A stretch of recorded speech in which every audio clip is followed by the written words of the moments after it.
and you can hear her walking away, and then she stops. Do you turn around, or are you still looking the same way?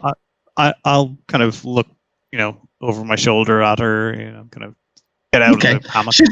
She's dressed in like normal clothes, and you saw that she walked away.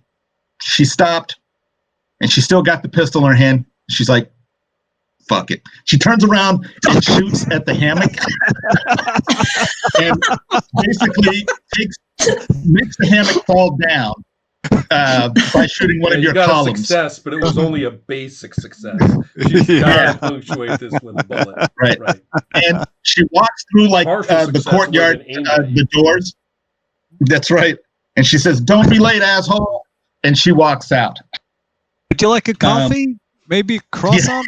It's like just kind of swinging open to like the street or whatever. First time someone shot at me. Not even today. That's right. Okay, First Strike. What do you do on Sunday afternoons? Well, at the moment, it's a Sunday.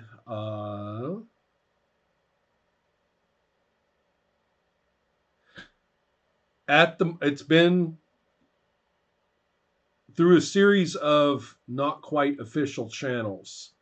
I have received a parcel from Thailand. Okay. And I am going to invoke a relationship disadvantage.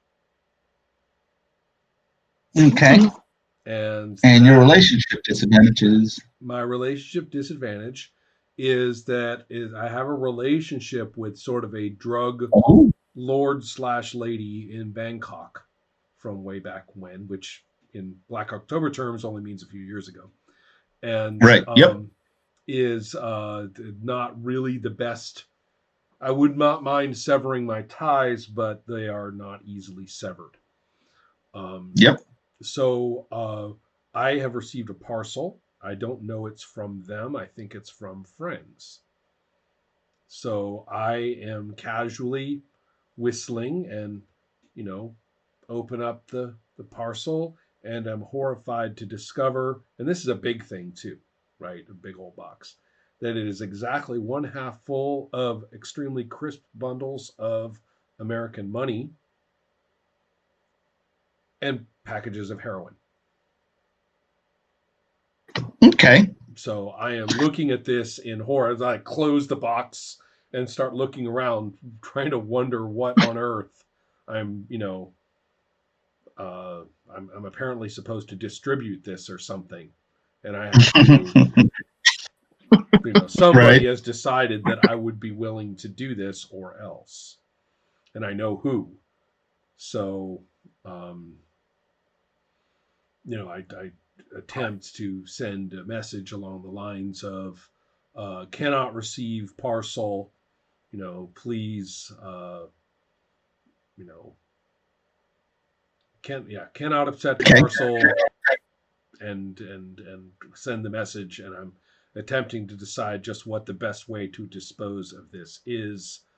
If anybody calls for me, I will say nothing, even if it makes no grammatical sense. So you put the package back out on the in the post? Oh, no.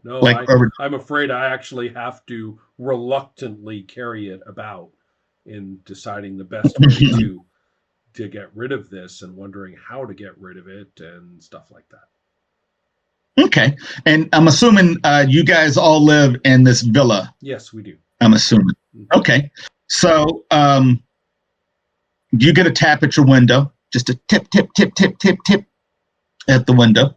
I sit on the parcel and say, nothing.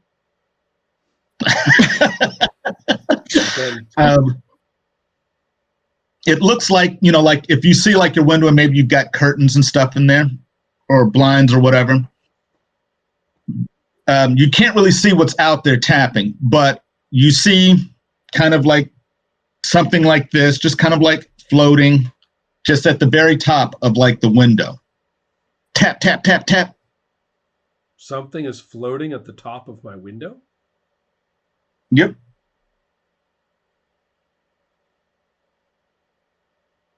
And I can't see out the window.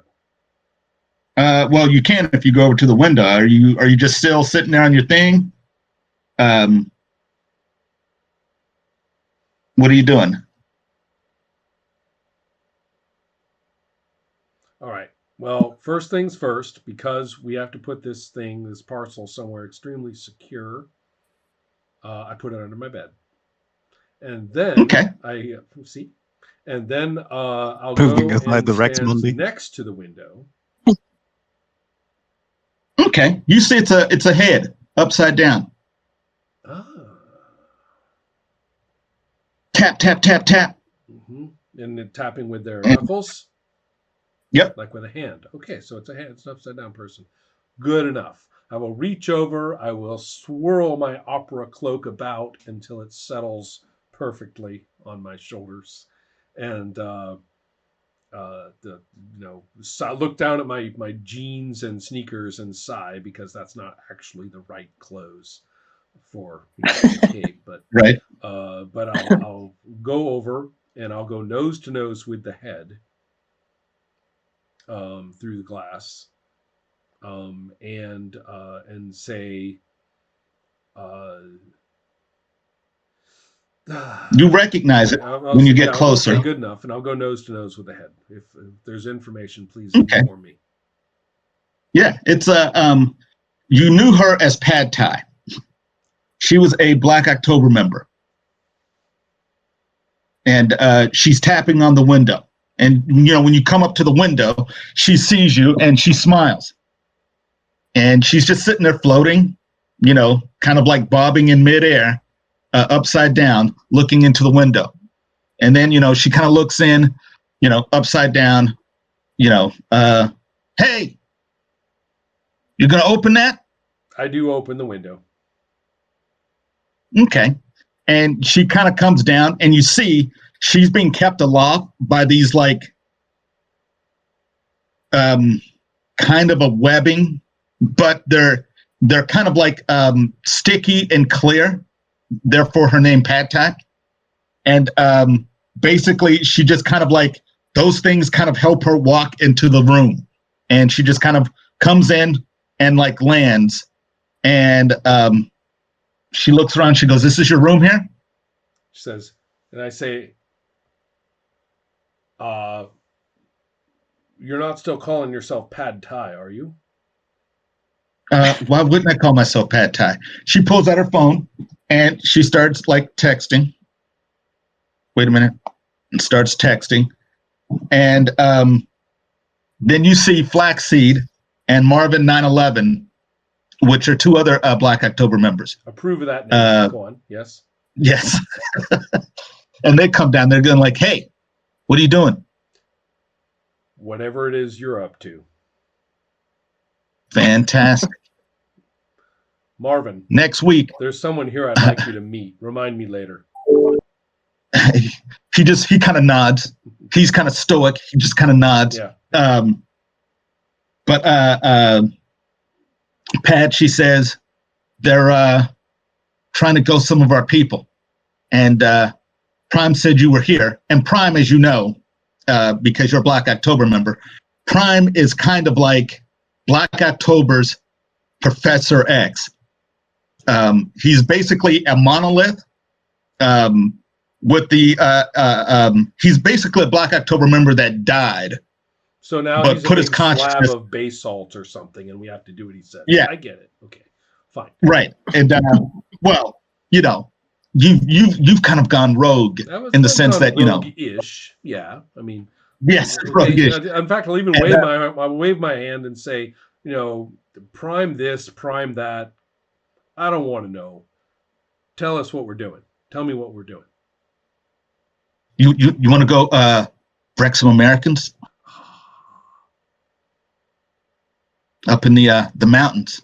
They've got a black site up there, and they're going to be moving some people that they have slabbed, which basically slab just means that you guys have been neutralized and put into these coffins to basically be taken back to wherever they take you. Okay, yes.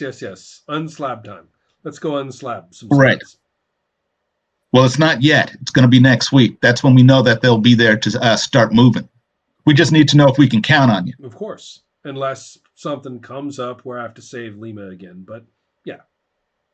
Yeah, that's cool. We saw you, man. That was pretty cool. Yeah. Have you seen? Well, and they show you the memes of right. what was it? Power Excrete. Right. And I'll say, you understand.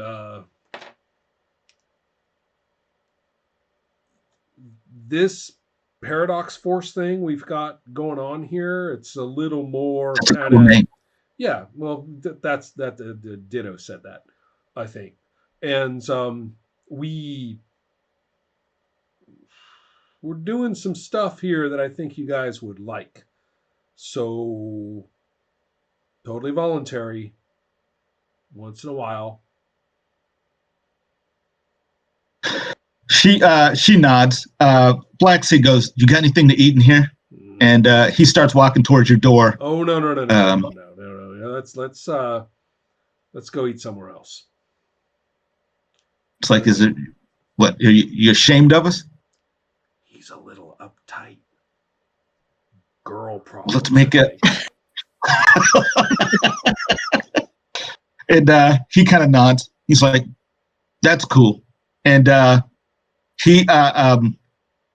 they all start to go out the window their own way. Basically, they help Marvin 9/11 because he doesn't have any type of mobility power. But the tree outside helps Flaxseed out. He basically walks out and the tree kind of like moves him, and he just kind of moves along the trees where Pad Thai just kind of moves by like sticking out these like gooey whatchamacallit. Right. And what happens. I'll head down the stairs and out the front door, through the courtyard and out the front door, whistling a little. I'll stick my head around and say to Xenophon and say, "Hey, Zeno, what did you do to the hammock?" "All right, bye." Yeah. I could use a little hand here if you've got 5 minutes. I just need to re-bolt this thing to the wall. Blowing things up. It's a long story. It's next government. I blow things up. I don't fix things up. Take care. Yeah, I know about the trash disposal. Anyway. Wait! Where are you going? We've got a meeting tomorrow morning. With the crazy American kind of colonel came around and shot at me and asked me to meet her tomorrow. We should really have a chat with her. Us. You. Well, she meant us. You sure? Absolutely. Fucking deference to Atlanteans. I look longingly over. Don't be late. I know my friends are. I look back at him. You're not questioning me, are you? Yeah, no. Exactly. No. Fear strike. Turn around. Get right back in here, mister, and clean your room. That's right. Looks like a bomb hit it. In fact, I'm pretty sure a bomb did hit it. I'm just going out to play with my friends, okay? Going to play with some friends, and I'll be back in time for the meeting, okay? Okay, fine. Is there anything else I should know about? And you didn't move Rex, did you? No, okay. It's like weekends at Barney's at your house. It's like, what's the big skeleton thing? Don't worry about him. He's just sick. He's been ill. Yeah, exactly. I'll flip my hand and say, no, that one's all yours. So okay, good.